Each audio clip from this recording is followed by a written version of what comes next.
Thank you for logging on to monstergardens.com. Today we have a really interesting product from Vortex. What we have here is the 8-inch S-Line Vortex power fan. The 8-inch S-Line Vortex power fan also has a 6-inch sister fan for those customers in the 6-inch size. The 8-inch corresponds to the ducting size that comes to both sides of the fans for those folks at home that don't currently own an inline fan. And we want to show you today some differences and some innovative features that Vortex integrated into the new S-Line fans.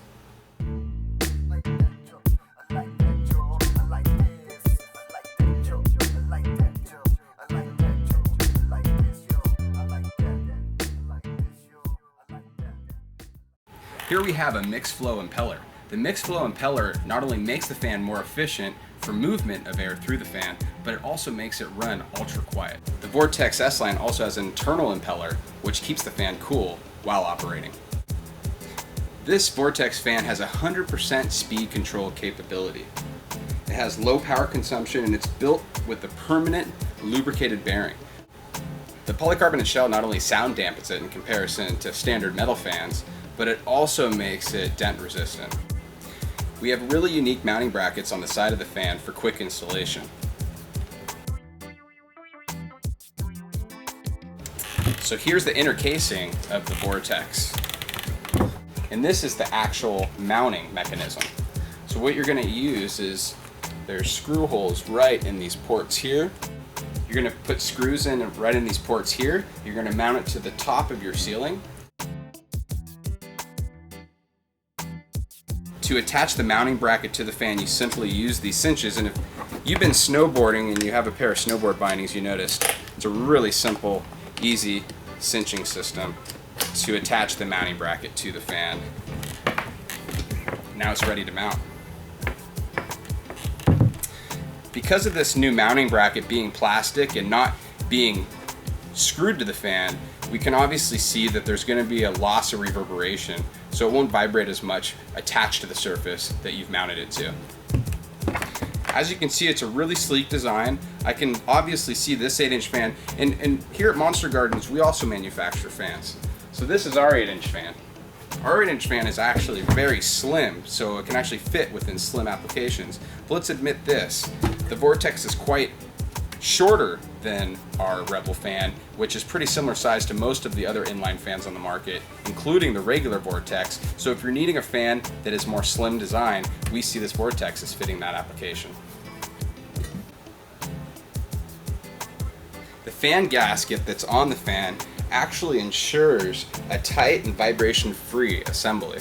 And here we have a bead on the side, so when we attach our ducting sleeve, we'll actually have a nice little gasket that's going to be in between the ducting and the fan, and that's a unique design. So folks with open air grow rooms that aren't sealed typically have negative pressure because they have more air going out than in.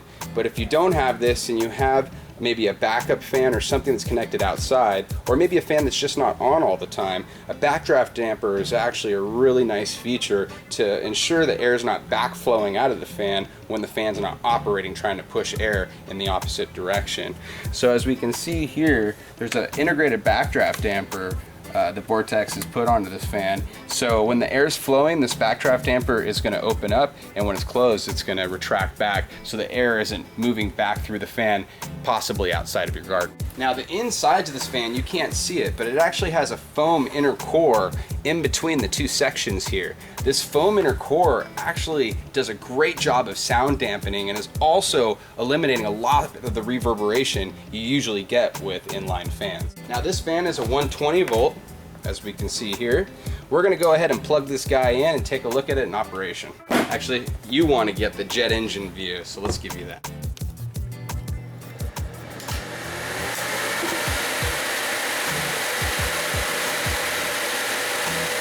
That is a really quiet fan. Let me get the dB meter to do a test. So we talked to you about the integrated backdraft damper. Let's take a look at that in actual operation. See how the dampers, see how the dampers outside?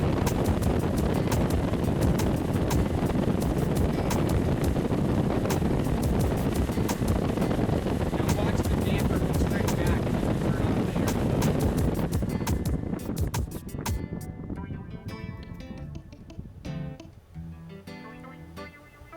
And that right there is the integrated backdraft damper in operation. So let's go ahead and run the Vortex fan, then take a measurement about 12 inches from the fan with our dB meter. This is a really simple dB meter, but it'll give us a good idea of difference in comparison to a regular inline fan, which we'll also test, and we'll get an idea of its sound output. So here's me talking. Obviously you can see the dB level. We're going to test about 12 inches away the dB level of this fan, and then we're going to compare it to another fan.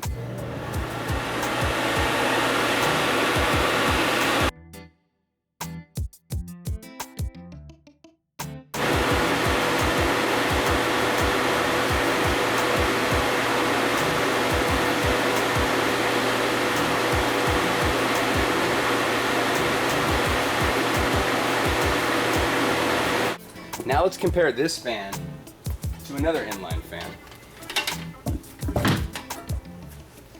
This fan actually represents one of the more quiet inline fans on the market, of the traditional type.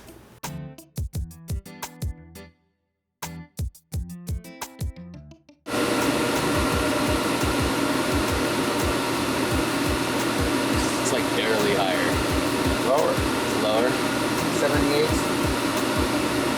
So this is a Rebel inline fan that we're comparing it to.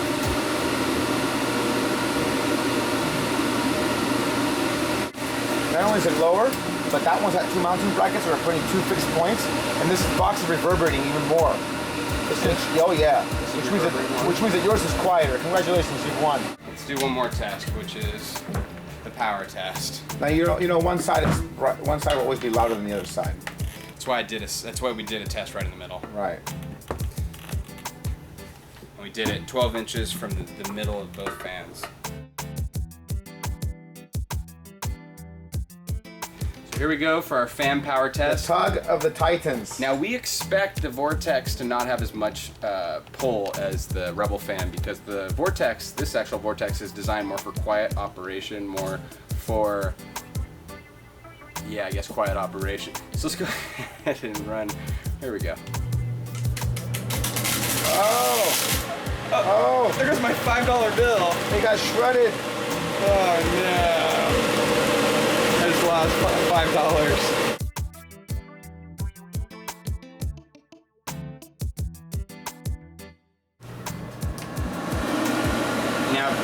Now we're gonna plug in the Rebel.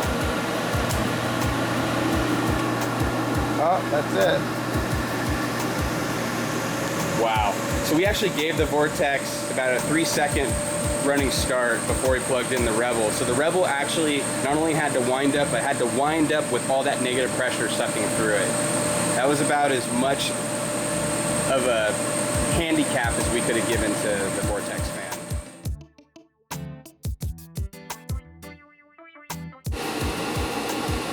So here's our standard inline fan. As we can see, it's running about 2 amps. This is an 8-inch fan with a 740 CFM capability.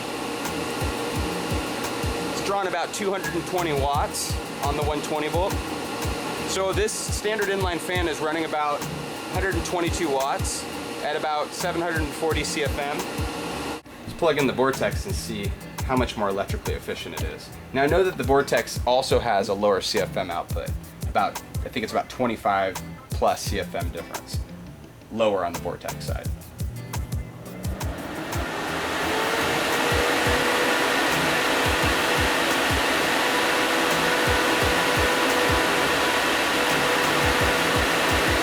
So it looks like our 8-inch Vortex, as you can see here, our 8-inch Vortex is running about 214 watts as compared to our Rebel at 222, and it's running about 1.98 amps.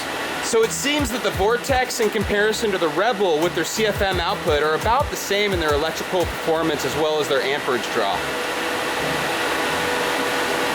Vortex has created a really cool looking fan. It has a nice sleek design, has a great mounting bracket, it's electrically efficient, it's quiet operation, but it's not quite as powerful as our Rebel fan. It's close to about the same sound level, which the Rebel is pretty quiet for inline fan in comparison to other brands. The Rebel does have a mounting bracket that's built right out of the box, but if you're attaching it to maybe the floor joists of your house and you're worried about reverberation, this might be a better option.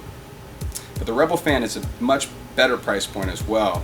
So you might be looking at some of the features of this Vortex and they really do well for your certain application, and we do see this as being a good fan.